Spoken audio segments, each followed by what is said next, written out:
जी, तो आज हम बनाने जा रहे हैं बनाना लस्सी। सबसे पहले हम ब्लेंडर में जो है केले ऐड करेंगे 4 अदद।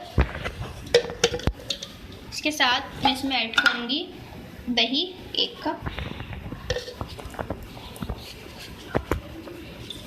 इसके अलावा इसमें जाएगी चीनी 1/2 कप। इसके साथ मैं इसमें दूध ऐड कर रही हूँ। 1/2 लीटर दूध है मेरे पास। इसको हम ब्लेंड करेंगे। अब इसमें थोड़ा सा बर्फ़ भी ऐड कर रहे हैं।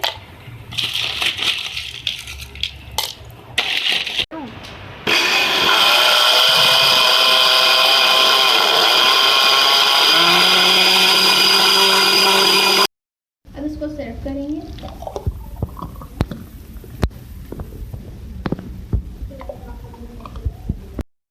जी, तो आप देख सकते हैं हमारी आज की मज़ेदार सी रेसिपी जो मैंने आपके साथ आज शेयर की है। बनाना लस्सी बिल्कुल रेडी है। इसको आप खूब चिल करके गर्मियों में एंजॉय कर सकते हैं। मिल्क शेक की जगह आप इस लस्सी को बनाइए, बहुत फ़ायदेमंद रहेगी और आपको बहुत मज़े की लगेगी। अपनी फैमिली के साथ एंजॉय कीजिएगा। इफ्तार टाइम पे भी इसको आप एंजॉय कर सकते हैं। अगर पसंद आई तो हमारी रेसिपी ज़रूर लाइक कीजिएगा। साथ ही कमेंट सेक्शन में अपनी राय का भी इज़हार दीजिएगा। मुझे इजाज़त दीजिए। अल्लाह हाफ़िज़।